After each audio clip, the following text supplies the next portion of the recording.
ses pieds. Dieu notre roi, le monde entier se prosterne.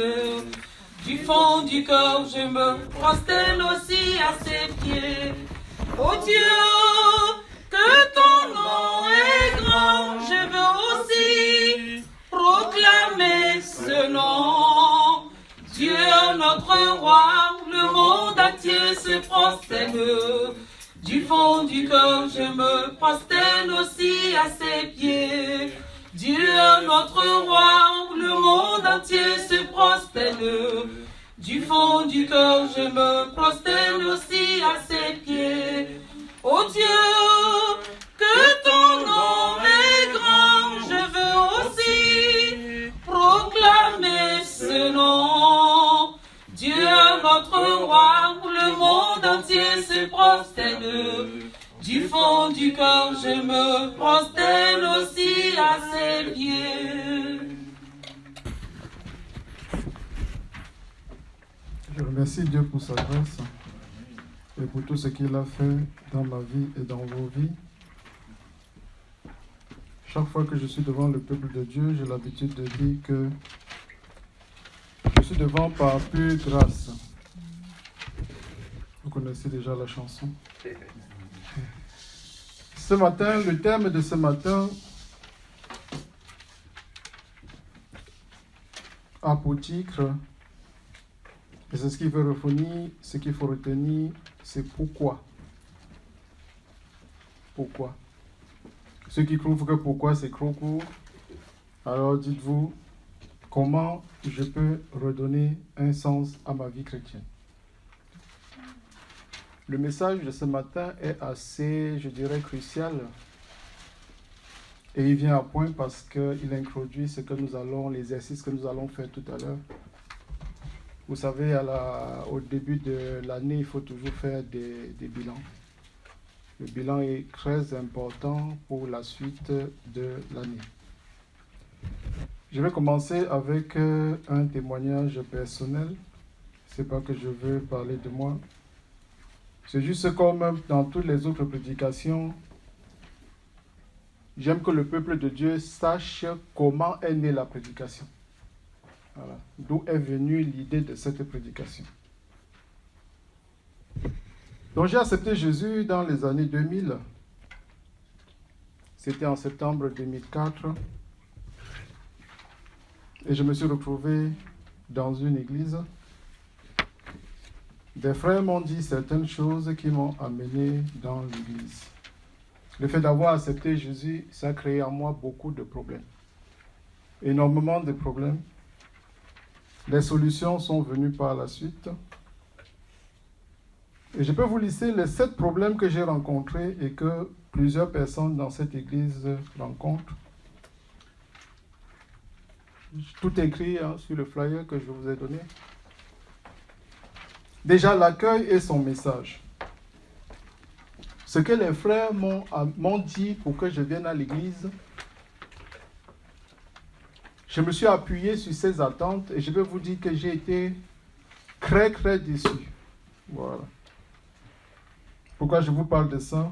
Tout simplement parce que je pense que dans la salle, il y a d'autres personnes qui sont dans le même cas que moi. J'ai été aussi beaucoup déçu à cause de la nourriture spirituelle qu'on m'a donnée.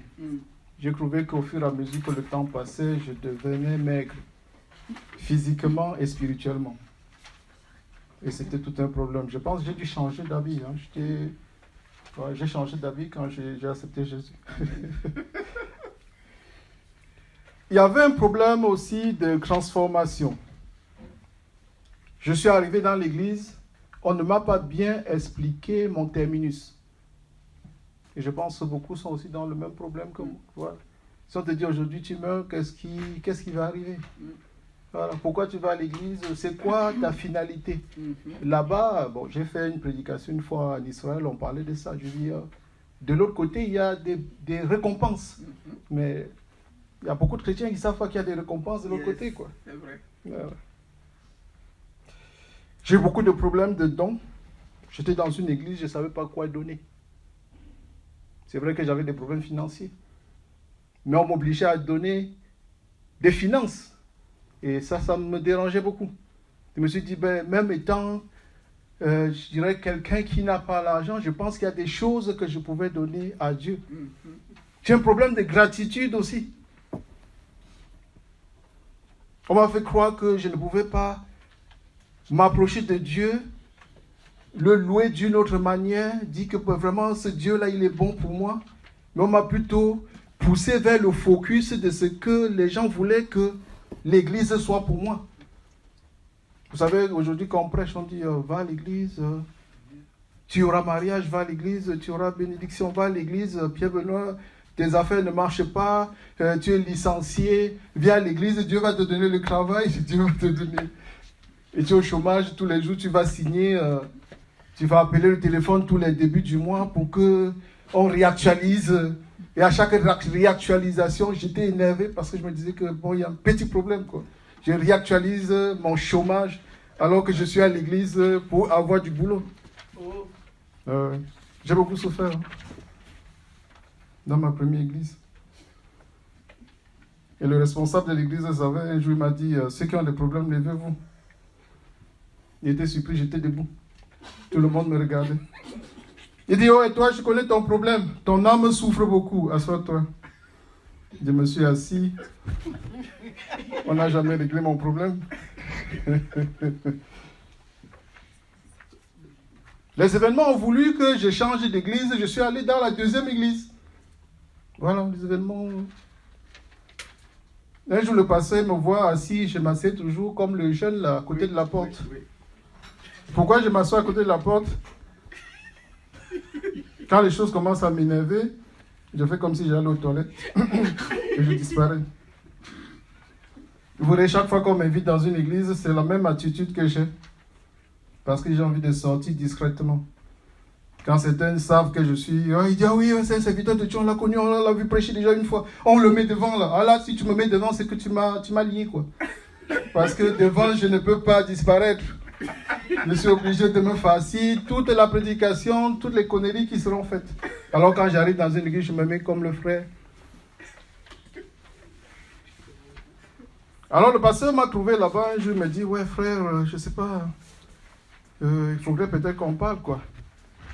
Bien sûr, avant, il m'avait curetté l'âme comme il fallait, quoi. Mais il m'a curetté l'âme, mais ça n'avait pas réglé beaucoup de choses. Je sentais toujours ce fétiche. Pourquoi là dans mon cœur? Pourquoi je m'ennuie? Alors je vais au rendez-vous avec le pasteur, je le trouve. Ce ne sera pas très long, mon témoignage. C'est qu'au fur et à mesure, vous comprendrez la prédication. Oui. Alors je le regarde comme ça, cache, il dit, qu'est-ce qui ne va pas? Je dis, ah mon pasteur, c'est pas que j'aime pas tout ce que vous faites là, mais moi ça me fait chier. Je lui ai dit ça. Ça me fait chier. C'est pas que je ne veux pas venir à l'église, mais vraiment, voilà quoi. On a discuté. À la fin, il me dit, bon, ce qu'on va faire, on va prendre 3 jours de jeûne, on va mettre ça devant les mains de Dieu, on va prier, on va voir ce que Dieu va nous dire. Bon, j'avais rendez-vous avec lui le deuxième jour. On se retrouve, c'était pour d'autres projets de l'église. Le deuxième jour, il me dit, ah ouais, Pierre-Benoît, qu'est-ce que tu fous? Tu sais, on avait jeûne là. J'ai dit, oui, pasteur, ce matin, j'ai pris un déjeuner copieux. Il me dit, pourquoi tu as arrêté jeûne? J'ai dit que non, parce que hier, quand je me suis couché, automatiquement, j'ai vu, j'étais dans une église en train de prêcher. Comme ça fait des mois et des mois que je ne fais que voir les mêmes songes, j'ai dit, c'est pas la peine que je continue les 3 jours, parce que le premier jour où je me suis mis devant Dieu, il m'a déjà dit. Alors le pasteur a dit, ah ouais, je savais que un jour tu allais prêcher. Mais je ne pouvais pas te le dire comme ça, cache vis-à-vis. Donc, il fallait que ce soit Dieu lui-même qui vienne te révéler. Je dis, ah, ok. J'étais assis devant la porte là, comme le jeune. Tout le temps que j'ai passé dans son église, je suis resté devant la porte. J'avais prêché en Israël à ce sujet. Oui. Il m'a laissé devant la porte. Il savait que j'allais prêcher, mais il m'a laissé devant la porte.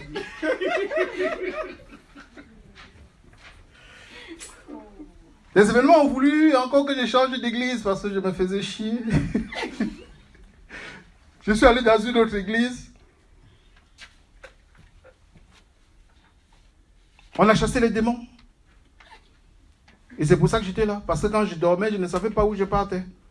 J'ai dit au pasteur, mon premier pasteur, oui, quand je dors, je ne sais pas où je pars. Il dit que tu pars où? Je dis, mais moi, je ne sais pas. C'est juste que je vois trop de choses.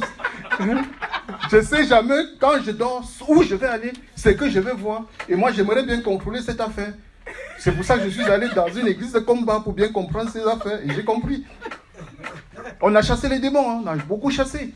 Même dans les endroits où il ne faut pas chasser, on est arrivé là-bas pour chasser. Mais il y avait toujours un petit problème dans cette église, je me sentais un peu mal. Une question qui revenait, est-ce que je suis vraiment délivré? On avait peur, on faisait des prières comme si vraiment... C'est pour ça que je vous parlais dans la prédication, l'évangile de la captivité. Tu vas chasser, mais tu chasses, tu as peur. Parce que tu ne sais pas qui tu es, parce que tu ne sais pas ce que Dieu a fait pour toi.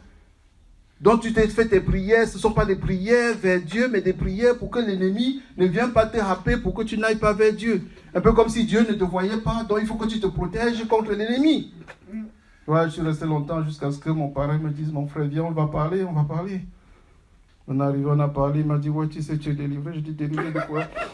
Qu'est-ce qui prouve que je suis délivré? Il m'a dit, bon, sortons la Bible, je vais te montrer des passages.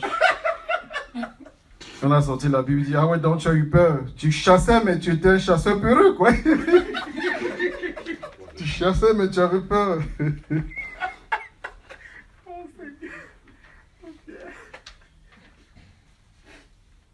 Mais c'est grave dans l'église, hein. Le nombre de personnes qui ne trouvent pas de sens. Hein? On se fait chier, on s'ennuie, on s'emmerde. Et je vous ai listé énormément de signes pour savoir s'il y a quelqu'un qui a des problèmes, quoi, qui perd son sens. Voyons quelques signes. Quand vous voyez quelqu'un, un ministre de Dieu qui a changé de titre, par exemple.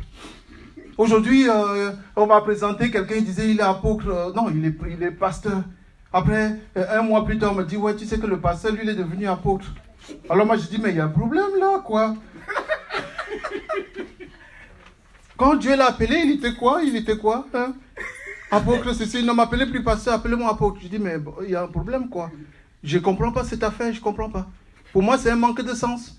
Il y a un pourquoi là qu'on n'a pas prononcé. Après, il y a des gens qui sont dans l'église, ils changent de nom. Ouais. Je suis la sœur, je donne un nom comme ça, quoi. Je suis sœur Catherine, par exemple. Je donne Catherine, c'est important, Catherine. Ah, je suis sœur Catherine. Mais ne m'appelez plus Catherine. Dieu a dit qu'il faut m'appeler Rebecca. Parce que Catherine, ça fait un peu trop catholique. À Paris, il y a une église là où il y a Catherine. On voit la statue de Catherine là-bas. Donc, il ne faut pas que je me mélange avec les impies. Appelez-moi Catherine. Ne m'appelez plus Catherine, appelez-moi Rebecca. Parce que Rebecca, son histoire est assez intéressante. Ouais. Il y a plein d'histoires comme ça. Alors quand j'entends ça, je dis, mais il y a un problème là, un problème. Dans l'église, on va t'appeler Rebecca. Mais dehors, tu continues toujours à appeler le nom de Catherine. Quand on appelle Catherine, tu dis, ah oui, c'est moi qu'on appelait. Mais à l'église, tu nous disais que c'était pas ça. Alors moi, je dis à ces gens-là, mais faites la démarche complète. Allez à la mairie, changez votre nom. C'est tout, hein. Tu dis à une soeur bonjour, elle dit, ouh là là là là. Elle est énervée là contre toi. Pourquoi tu es énervé quand je te salue? Je viens vers toi. C'est ça l'église, hein. On rencontrait beaucoup de choses. C'est ça, au début, quand je me suis converti, j'ai trop souffert parce que, comme disait quelqu'un dans une comédie, je ne savais pas que c'est comme ça qu'on allait faire sur moi, quoi.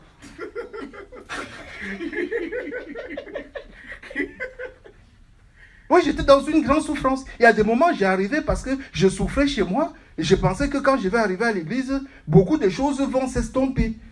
Que quelqu'un vienne seulement comme ça m'embrasser, me prendre dans les bras, me dire que, oh oui, tu sais, Pierre Benoît, le Jésus là, vraiment, il t'aime beaucoup, quoi. Et j'étais assis, hein.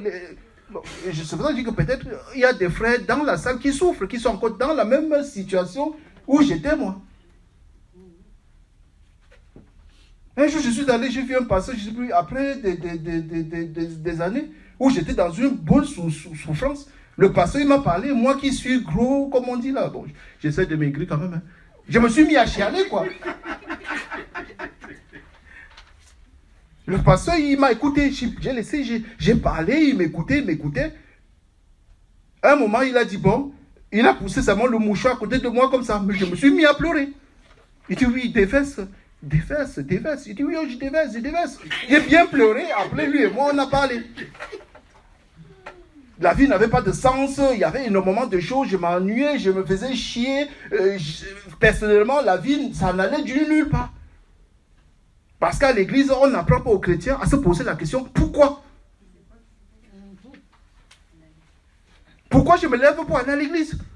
Au début, on m'a dit, viens, tu auras mariage, viens, tu auras ceci. Je viens, ma vie est chamboulée, je vois une prophétesse de l'église, dans l'église, je lui dis, comme tu vois là, chez moi, c'est chaud, dans ma maison. Elle dit, oui, on va parler. Quand j'arrive, je la vois, elle me glisse le numéro de téléphone de sa fille. Appelle-la. Chez toi, c'est dérangé, mais là, Dieu va faire. Oui. Comme ça, tu seras plus seul. Oui, comme ça, Elle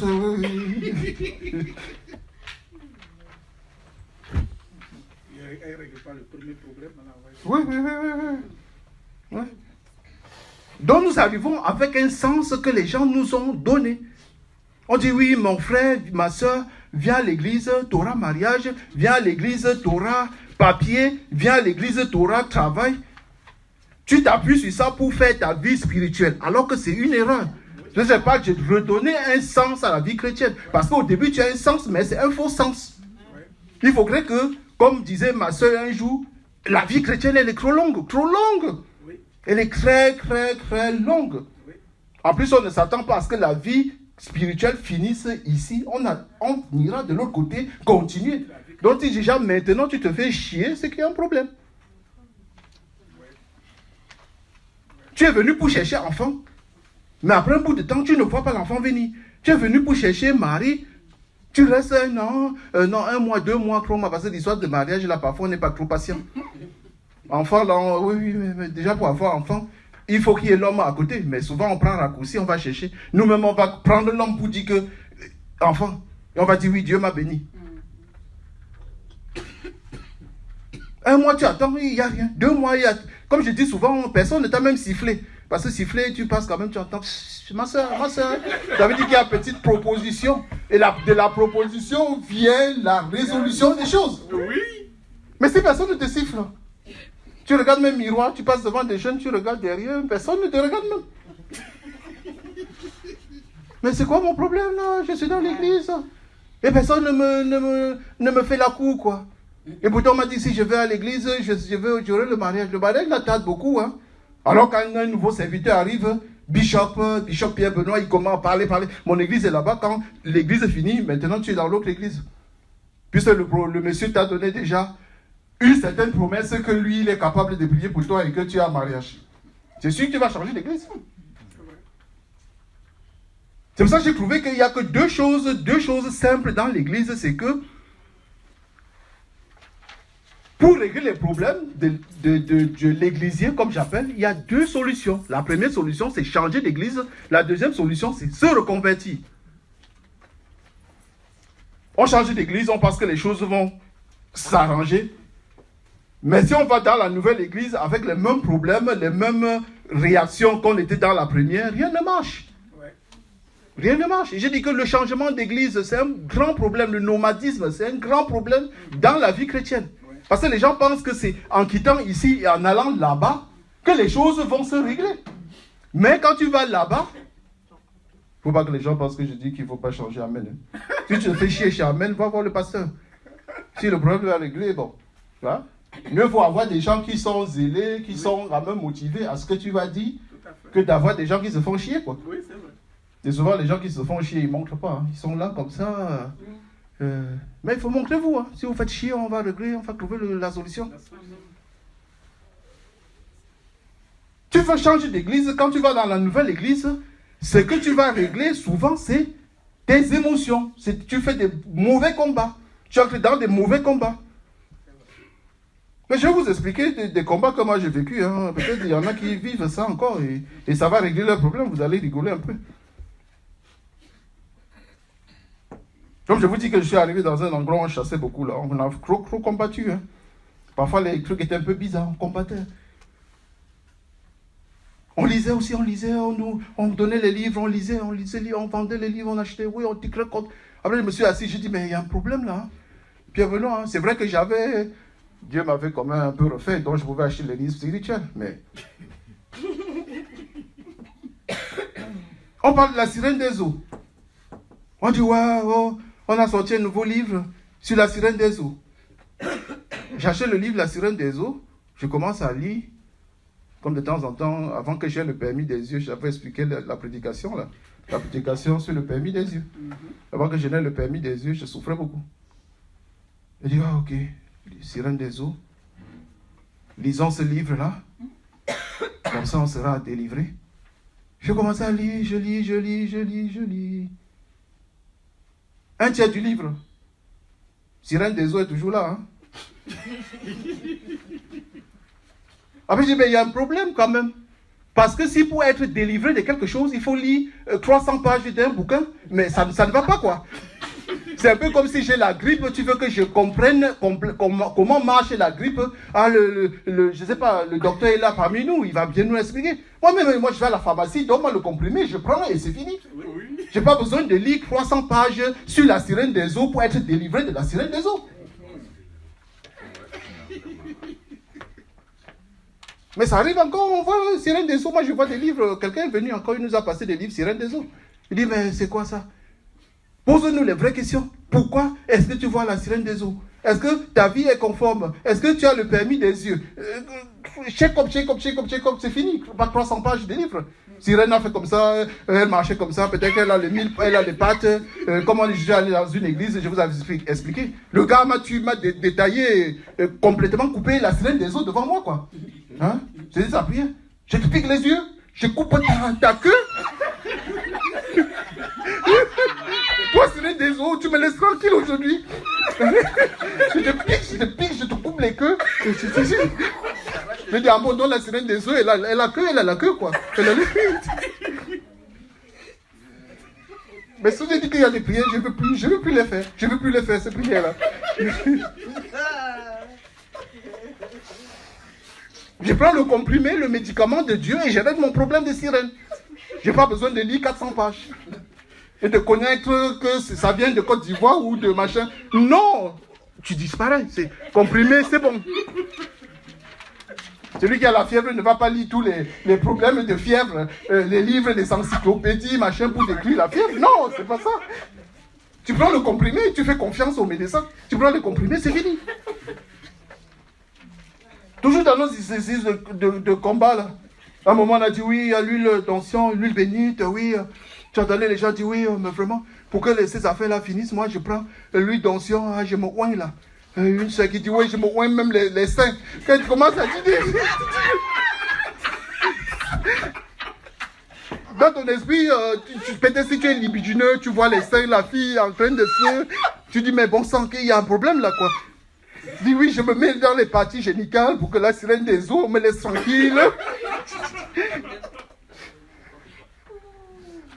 Non, mais si vous posez, interrogez, vous allez voir, il y a des gens qui sont passés par là. Ils vont vous le dire, oui, c'est comme ça qu'on a fait. C'est parce qu'il manquait de sens, on n'avait pas compris les choses.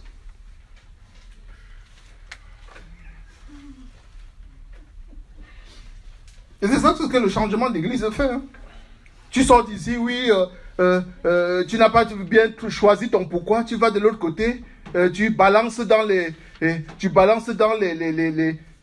j'allais dire les émotions, tu balances dans les dits des autres, au lieu de regarder la parole de Dieu, au lieu de se fier à ce que la Bible dit.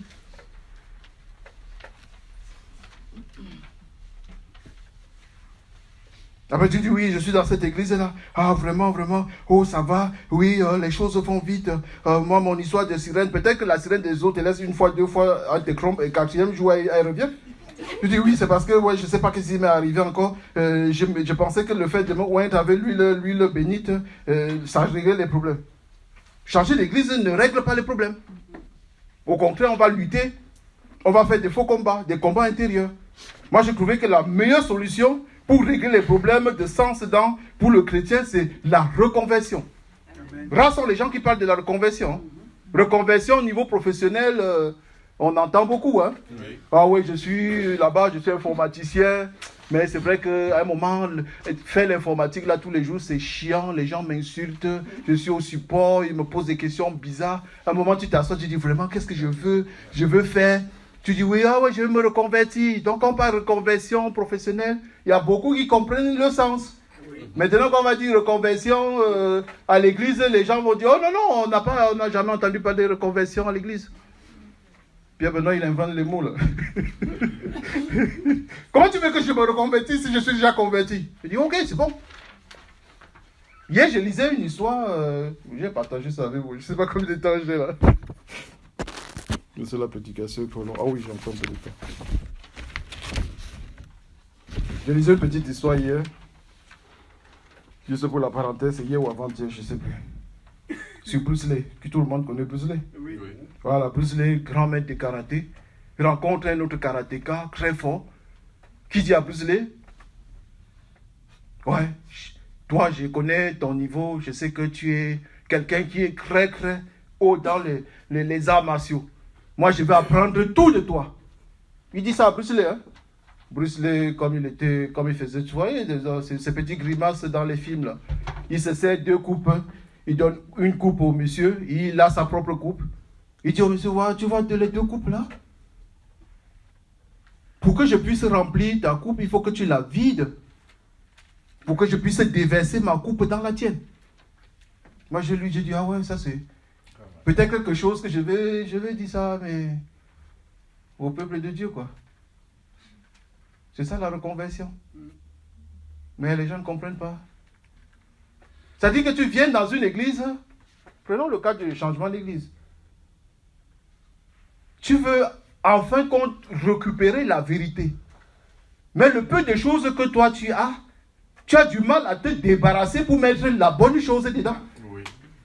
Donc quand tu vas arriver, tu vas teinter, tu vas prendre la coupe de Bruce, tu vas verser dans ta coupe, donc tu vas mélanger. Donc on se retrouve avec des mélanges de...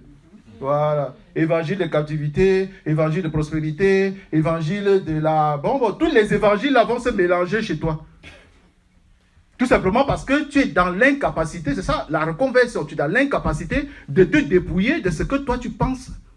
Ou bien on te dit que ce n'est pas normal.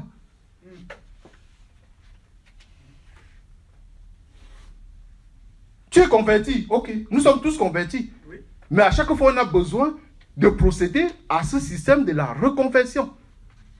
Je m'approche de Dieu, je dis ouais, Seigneur, ce que je sais de toi aujourd'hui jusqu'à aujourd'hui, est-ce que c'est suffisant? Parle-moi de toi, remplis-moi davantage de toi, de ta connaissance, voilà quoi. Que je puisse progressivement avancer. Sinon tu arrives, tu es dans les critiques. Ah ouais. Parfois c'est des mauvaises critiques. Tu critiques à la base de ce que tu as qui était faux de l'autre côté. Si tu connaissais beaucoup, pourquoi de l'autre côté, tu n'avais pas réglé ton problème?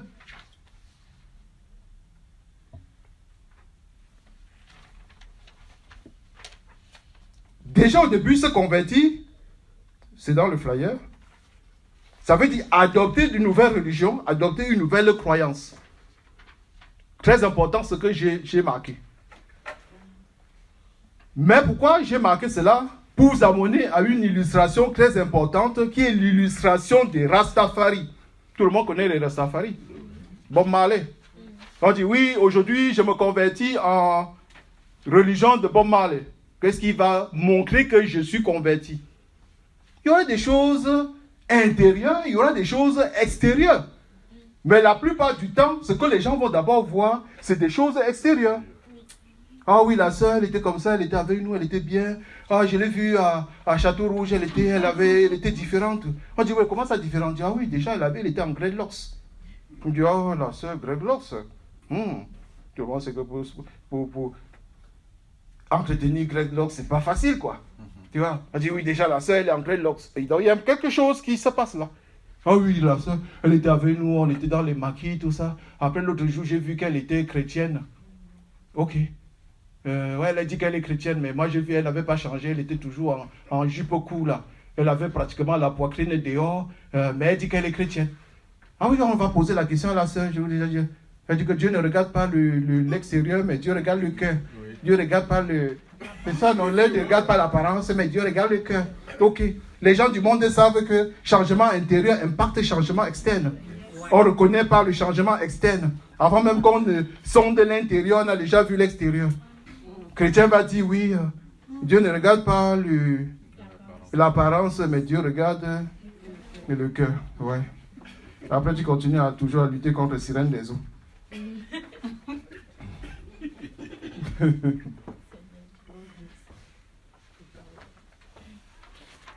Beaucoup de gens ne savent pas que convertir, ça veut dire changer. Le Rastafari met Greg Locks. Il va changer même l'alimentation. Tu l'amènes à KFC, il dit qu'il ne mange pas à KFC. Parce qu'il va te dire que non, lui, il est végétarien. C'est ça.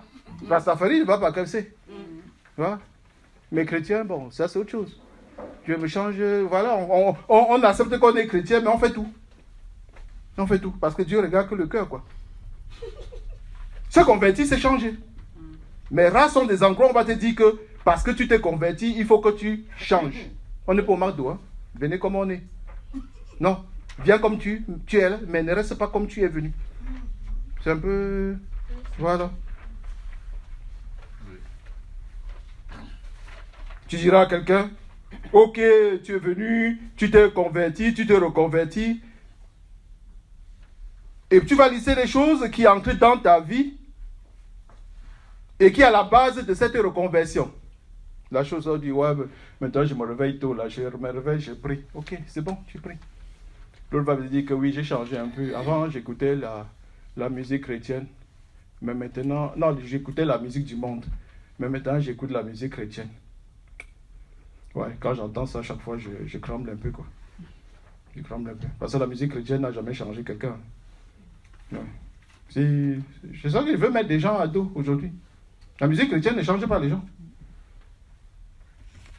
On dit oui, c'est que tu n'as pas bien lu l'histoire. Même bibliquement, tu peux maintenant ce que tu dis là, c'est faux. Quand les gens sont arrivés à Jéricho, ils ont chanté, le mur est tombé. Ok, tu as vu les gens, ils sont venus devant un mur de Jéricho, ils ont fait concert devant le mur de Jéricho. Hein? C'est pas un concert qui a fait changer les gens devant le mur de Jéricho. Quand on lit la Bible, il y a des choses qui ont amené à ce que les murs s'effondrent. Ils ont fait le tour, ils ont surtout obéi à la parole de Dieu. L'obéissance qui s'accompagne à la compréhension de la chanson. La chanson crée un certain décor pour l'arrivée de Dieu. Tu dis oui, j'écoute musique chrétienne. Moi, j'écoutais musique chrétienne. Déjà, il faut connaître quelle est la bonne musique parmi les musiques chrétiennes. Quelle est la bonne musique, puisque toutes les musiques sont dédiées à l'autre. Il faut déjà que tu tombes sur la bonne musique. Ensuite, que tu es dans la bonne écoute active.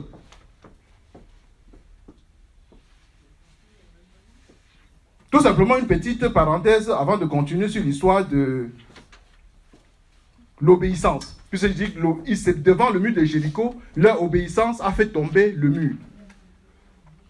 J'ai connu un pasteur, je prends une parenthèse pour illustrer ça et je vais continuer. Un serviteur de Dieu qu'on a rencontré il y a quelques années. Au début, il était assez zélé. Il a écrit un livre il m'a offert son livre. Dans les premières pages, c'était marqué ainsi. Dieu m'avait demandé de faire 40 jours de jeûne. Voilà comment il dit. Hein?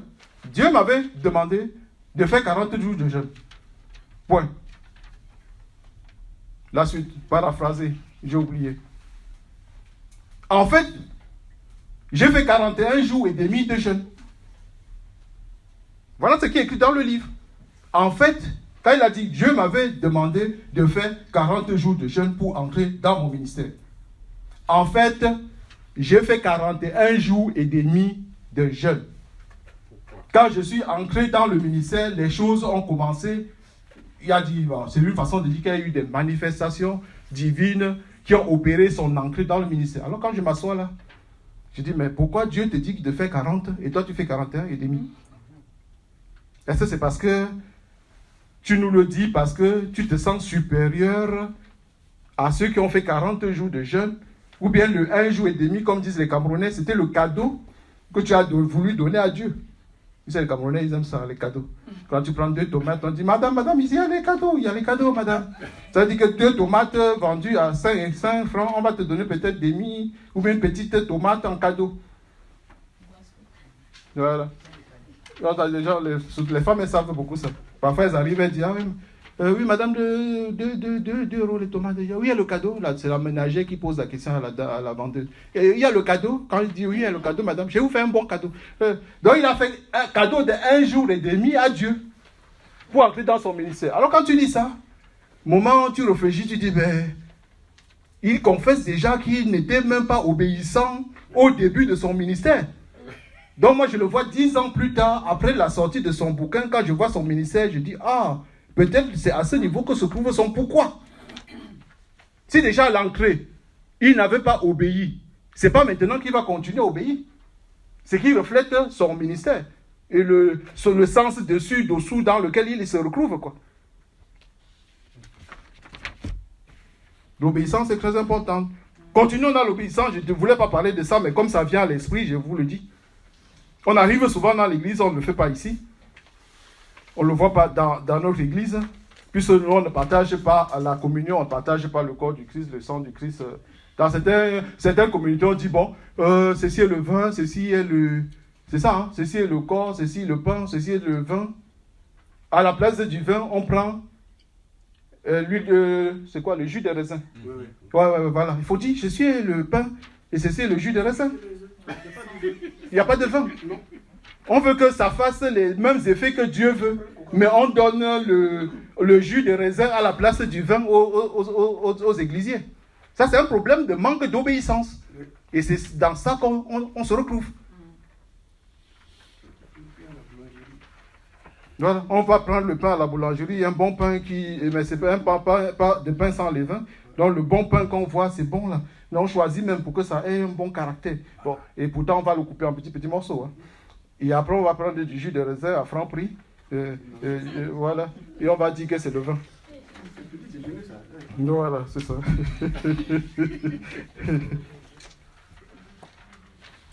Donc, comme je vous expliquais que tout est expliqué dans le flyer, je vous laisserai lire avec toutes les paroles bibliques. Souvent, quand je prêche, je ne cite pas les paroles. Bon, je vous dis pour que vous puissiez tranquillement aller dans le flyer, surtout quand je donne les flyers. Donc, ce que je voulais vous amener, c'est qu'il faut vraiment comprendre le pourquoi des choses et le comment des choses. Voilà. Il faut vraiment comprendre le pourquoi. On est arrivé à l'église, on avait certains objectifs. On nous a dit, quand vous allez à l'église, voilà ce qui va vous arriver, voilà ce que vous allez faire. Mais quand on arrive à l'église, comme la vie chrétienne elle est trop longue, il faut réadapter votre premier désir avec le désir de l'église, avec le cœur de Dieu. On ne peut pas condamner les gens de venir à l'église pour chercher les miracles. Mais à un certain moment, j'ai mis au début, le miracle, c'est la cerise sur le gâteau. Et j'ai bien fait l'illustration pour que l'on comprenne. Cerise sur le gâteau, ça veut dire qu'il y a d'abord un gâteau, on a cuit le gâteau, c'est après qu'on vient mettre la cerise. La cerise, elle ne se met jamais dans le four. La cerise se met en habillage du gâteau. C'est ça qu'il faut bien comprendre. Quand on a compris ça, on arrive dans l'église. Quand la nuit commence à arriver, on sait comment on va sortir de l'ennui. On ne change pas d'église pour dire que oui, en changeant d'église, en allant de l'autre côté, ce sera meilleur. On va trouver un sens. Parce que quand vous arrivez là-bas, vous vous retrouvez avec des combats. C'est que vous avez fui discipline. Église A, quand vous allez arriver dans l'église B, le problème de discipline va toujours se poser. Vous étiez, comment on dit ça, au maître dans la louange. C'est ça, louange et adoration. Parce que moi, j'aime bien. C'est pour ça tout à l'heure, je vous ai dit que la louange, j'ai remarqué que ça ne change pas les gens. Parce que la première chose qu'on regarde quand on est dans l'église, c'est le groupe de louange. Et si ça changeait les gens de la louange, quand tu allais les voir, tu allais dire, ok, vraiment, c'est terrible. Et pourtant, ils changent. Hein? Ils chantent Dieu, ils chantent Dieu, ils chantent Dieu. Mais c'est toujours, quand on les regarde, on dit, non, il y a un problème. Il y a un problème. Après, maintenant, quand on est dans une église, on se donne des objectifs spirituels. On dit, ok, ouais, je suis quelqu'un qui ne prie pas beaucoup. Je regarde mon pasteur.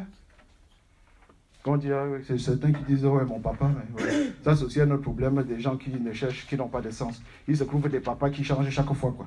Ah oui, il est mon papa, il est mon papa, il est mon papa. Tu es mon papa pendant 2 mois après, je me fâche avec mon papa, je vais trouver un autre papa. Il sera mon vrai papa parce que l'autre papa n'était pas un bon papa.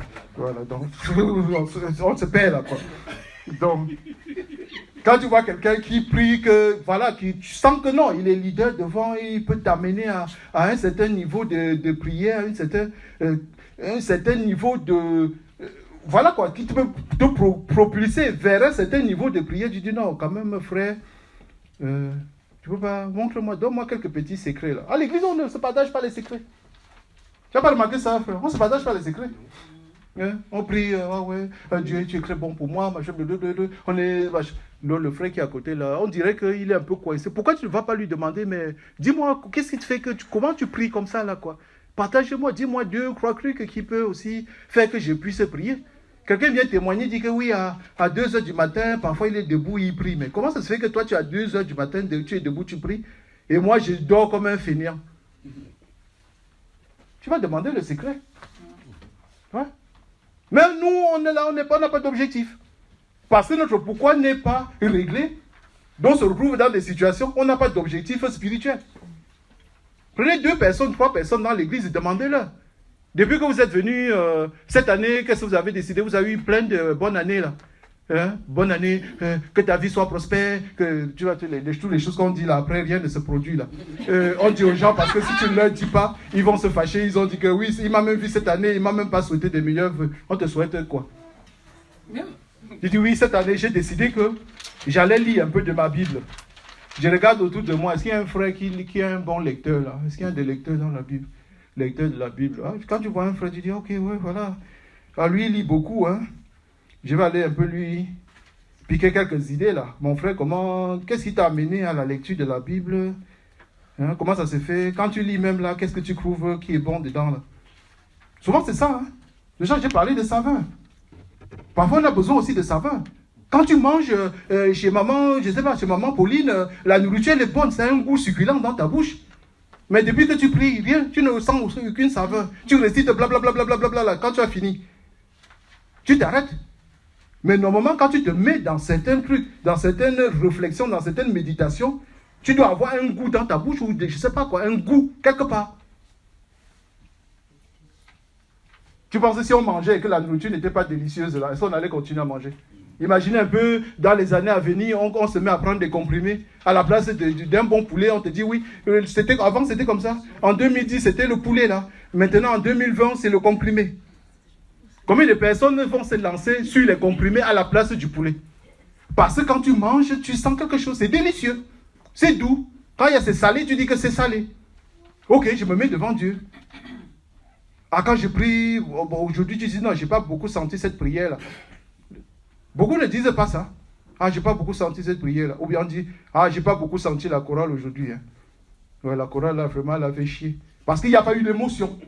C'est l'émotion qui a nourri ce sentiment. On dit, oui, la chorale. C'est pas parce que toi, tu n'as pas senti que Dieu n'est pas descendu. C'est juste que quand la chorale a chanté, tu as vu que les gens dégamaient, ça a coupé tes émotions. Non, ça va aussi se faire sur les autres. Toutes les choses de l'église, pour avoir un sens, ça doit être cela. Tu dois pouvoir ressentir la saveur quand quelqu'un prêche. Tu rigoles, mais tu rigoles jaune. Par exemple, c'est comme ça. Ouais, on rigole. Tu te sens concerné, tu rigoles un peu. Pas que tu seras dans une église, tu vas rigoler parce que tu as vu d'autres personnes rigoler. Moi, je l'ai fait souvent dans les réunions. Hein. Comme je dors souvent dans les réunions. Les gens me connaissent. Hein. On parle des choses qui ne m'intéressent pas. Il faut que je sois là. Heureusement que j'ai trouvé maintenant le moyen de ne pas y aller. Mais avant, quand j'allais, on commence, on parle, je dors un peu. Quand je vois les gens rigoler, là, je rigole un peu. Mais je suis dans mon sommeil, quoi. Oui. Et c'est normal, on va me dire, oui, en Angleterre, il y a ceci, au Pakistan, il y a ceci. Moi, je m'en fous que je sois au Pakistan. J'ai 2 heures que je suis en train je parle avec les affaires de mon service, là. Avec 2 heures de temps, on parle du Pakistan et de Burkina Faso, les problèmes de ceci, les problèmes de cela, machin. Oui, voilà comment ce sera dans 2 ans, 3 ans. Mais à un moment, je me dis, mais je m'en fous, quoi. Un peu ça, là, je me fais chier, quoi. Et quand on se fait chier, on a des attitudes. On est là, mais on n'est pas là. Il faut que tu signes acte de présence. Pour que tu ne te fasses pas mal voir, tu es là. Tu Applaudissez pour le Seigneur. Tu te lèves là, oui, tu applaudis pour le Seigneur. Pourtant, tu étais en train de dormir, tu t'as mis chemin là. Mais le fait d'applaudir pour le Seigneur, c'est même ça qui te... Voilà quoi, c'est un patch quoi. Oui, pour que tu arrêtes un peu de dormir. Mais après, quand tu as arrêté, tu continues un petit son. Ouais.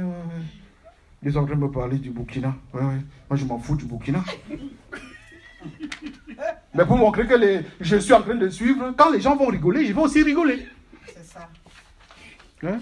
C'est pas ce que nous faisons à l'église. Quand l'ennui nous guette, quand on se sent mal, on ne veut pas que les gens parlent mal de nous, on participe à certaines activités, on n'a pas besoin, on ne veut pas participer, mais il faut qu'on participe. Même les offrandes, c'est pareil. Moi, je me souviens, je peux vous même le dire, comme ça, vis-à-vis, hein, je n'ai pas honte de ça. Moi, je me suis retrouvé dans l'église où on m'obligeait à aller passer les offrandes. Mais je regarde mes poches, il n'y a rien dedans. Il y a 1 centime, il y a 2 centimes, il y a 3 centimes, 4 centimes. Je mélange tout, ça fait 5 centimes. Quand on me dit, Pierre Benoît, il faut que tu descends. Ah, tout le monde me regarde. Je ne peux pas m'asseoir là. Alors je pars, je mets 5 centimes. Je dis, Dieu, pardonne-moi. Mais voilà, 5 centimes. Et souvent, quand les choses comme ça, tu cherches, tu dis, oui, mais la femme pauvre, elle avait tout donné, tout ce qu'elle avait. Parce qu'on t'oblige à faire des choses.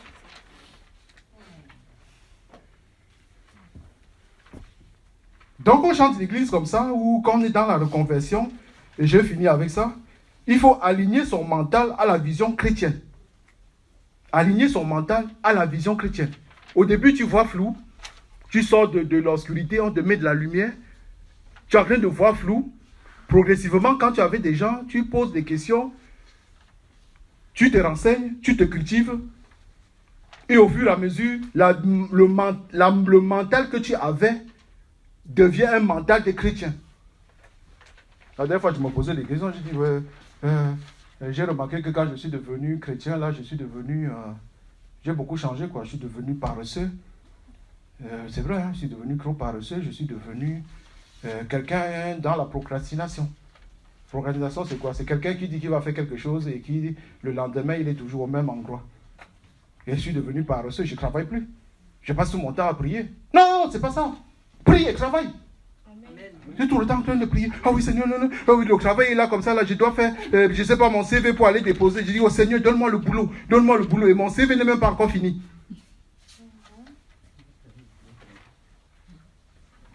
Vous avez remarqué, peut-être c'est ce que vous vivez aussi. On ne fait rien pour avancer. Mais on veut que c'est pas les prières et je ne sais pas quoi, que les choses vont se débloquer. Non. Fais comme quand tu étais, que tu ne connaissais pas Jésus. Tu faisais tes CV, tu allais déposer. Et quand tu as déposé tes CV, à ce moment-là, tu dis, bon Seigneur, moi j'ai fait ma part. Quand mon CV va arriver quelque part, il ne faut pas que les gens disent que parce que j'habite Sarcelles, mon CV est rejeté. Vous savez, c'est ce qui se passe. Hein? Il y a des quartiers, quand on voit ton CV là, on met directement à la poubelle. Tu dis que oui, mon CV, c'est vrai que j'habite Sarcelles là, mais quand mon CV est arrivé là, Seigneur, il faudrait que le recruteur, il le regarde et qu'il prenne en considération. Et moi, tu dis oui, procrastination. Ah, je vais faire ça demain. Je vais faire la vaisselle. Donc, je ne fais pas la vaisselle maintenant parce que j'ai quelque chose, il faut que je prie. Je vais presque faire ça après ma prière. Non! Tu peux prier pendant que tu fais ta vaisselle. Amen. Hein? Comment font les femmes qui sont suroccupées là? Tu es femme de ménage, je ne sais pas, tu travailles quelque part. Pendant que tu travailles, tu es dans la pensée de prière. Amen. Tu peux mettre tes choses. Ce n'est pas qu'il faut que tu arrêtes ça pour faire ça. À quoi ça sert le multitâche? Après on dit oui, je suis dans l'église, rien ne va. Ma vie chrétienne n'a pas de sens. Parce que quand je prie, j'ai l'impression que je prie, rien ne se produit. Mais tu as prié, mais tu n'as rien fait à côté pour soutenir ta prière. Tu n'as pas déposé tes CV. Tu n'as pas cherché des arguments. Tu n'as même pas mis en place une réflexion cohérente pour comprendre certaines choses de ta vie.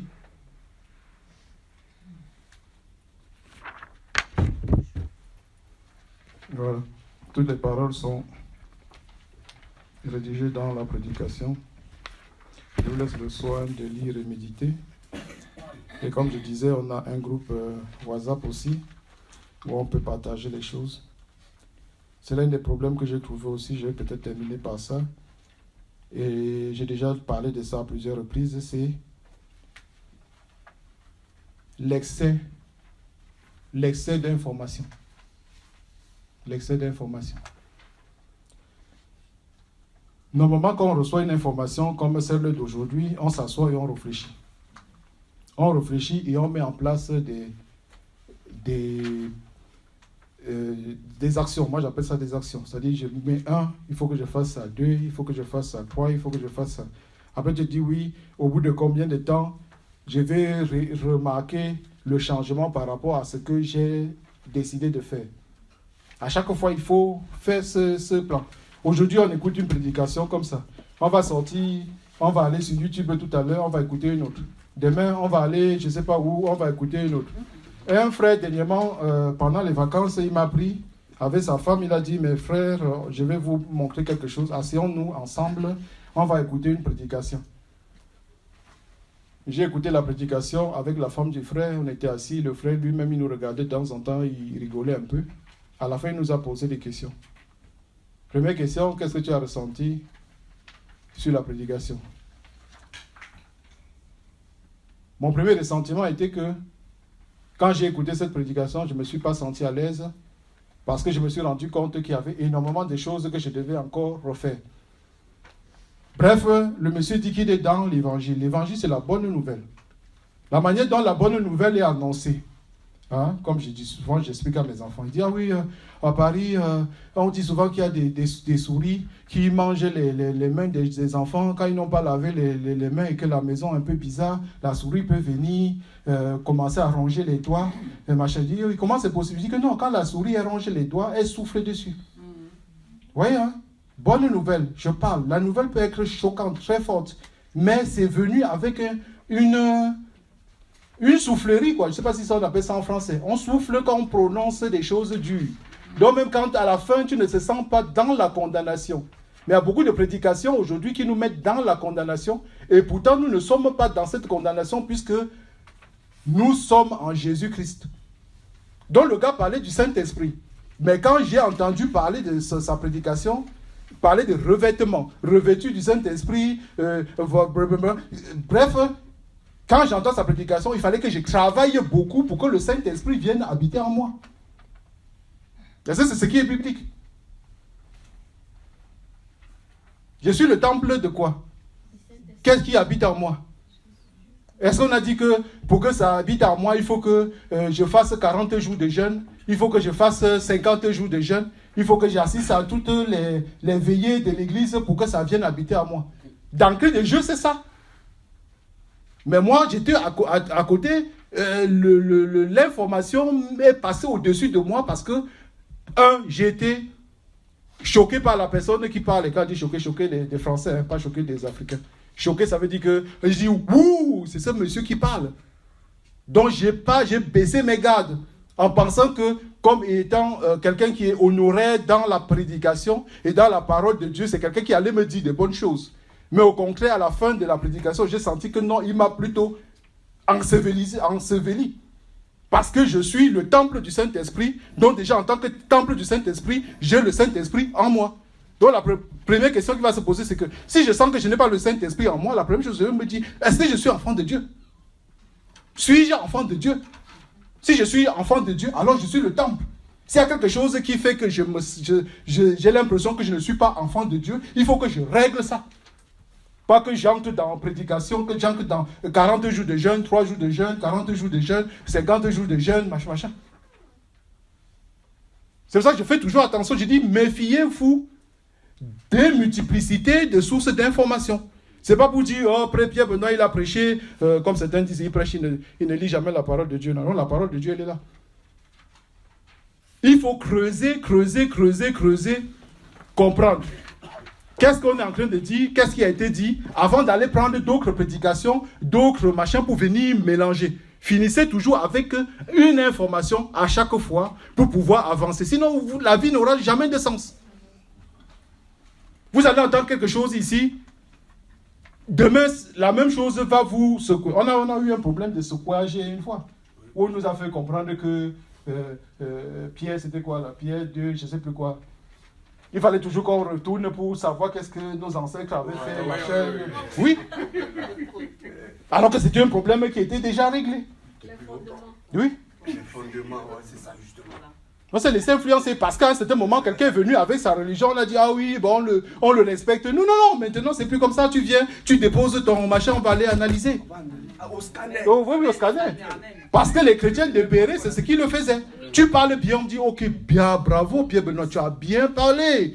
Parce que souvent, quand tu es au milieu, là, tu sens pas. Il y a les enregistrements. Quand on va écouter l'enregistrement, on va dire, non, Pierre Benoît, là, tu as déconné. Non, c'est pas bien, là. Parce qu'avant d'enregistrer, moi-même, j'enregistre hein, pour savoir après si je dis trop de conneries. Puisque moi-même, je m'en sais. On s'assoit, on décortique. On dit, oui, là, si tu nous as dit ça. Non, là, on n'est pas d'accord avec ça. Là, tu as dit, ok, on est d'accord avec toi. Là, on n'est pas d'accord. Après, maintenant, on va regarder. Est-ce que ça, ce que tu nous dis, ça forme un process. On part de A pour aller, le terminus dans ton process, là, c'est quoi? Si Dieu nous a déjà délivrés, hein, du royaume des ténèbres et qui nous a mis en haut, pourquoi est-ce que nous-mêmes, on va s'asseoir pour chercher à nous délivrer? Est-ce que nous sommes plus forts que Dieu? On va se redélivrer, quoi, alors qu'il est déjà délivré. Si tu as des problèmes, machin, que c'est des oppressions, tout ça, ok, on peut pas traiter ça ailleurs. Mais catégorisons les choses. Et tout le temps, je viens, je parle de ça, on dit Pierre Benoît, chaque fois que je fais les prédications, je viendrai. C'est pas pour dire que allez creuser, je dis creusez les prédications, regardez s'il y a du faux dedans, il y a WhatsApp, on en parle, on discute, oui, le frère Pierre, là, c'était pas comme ça. Les autres enseignants passeront, ils diront des choses, creuser, analyser, après. Le problème du chrétien, c'est quoi? C'est que le chrétien, aujourd'hui, il est incapable. C'est ça qui ne donne pas le sens à l'église. Il est incapable de capitaliser ses expériences passées. On t'a menti dans l'église A. Quand tu iras dans l'église 5, de 1 à 5, on va continuer à te mentir. Et tu tomberas sur le joug du mensonge.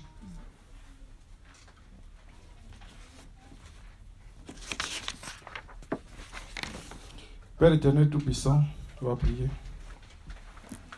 Merci Seigneur pour la grâce que tu nous as donnée aujourd'hui, Père. Nous voulons, Seigneur, que notre vie ici sur terre, Seigneur, ait un sens.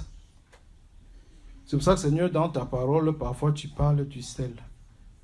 Nous voulons, Seigneur, que notre vie soit salée à la bonne justesse, qu'il n'y ait pas trop de sel, Seigneur, et qu'il n'y ait pas très peu de sel. Que nous puissions, Seigneur, connaître la saveur des choses. Quand tu nous parles, Seigneur, touche nos cœurs. Amène-nous, Seigneur, à la connaissance de ta parole, que nous soyons beaucoup fidèles à ce que tu dis et à ce que tu es. Et que nous ne faisions pas seulement, Seigneur, confiance aux hommes. Car toi-même, tu as dit qu'il y aura des loups ravisseurs, il y aura des personnes qui viendront nous séduire. Et s'ils ne sont pas, Seigneur, solides, nous pourrons, Seigneur, nous laisser compromettre. Tu as parlé de cela au peuple, Seigneur, de ton assemblée. Tu as dit, ils séduiront même des saints. Les saints, c'est nous, Seigneur. Nous voulons augmenter, Seigneur, dans ta sainteté. Nous voulons, Seigneur, te voir davantage. Nous voulons, Seigneur, te découvrir davantage. Nous voulons, Seigneur, avoir beaucoup d'expérience de toi. Fais-nous grandir, fais-nous changer. Nous restons à ton entière disposition, Seigneur.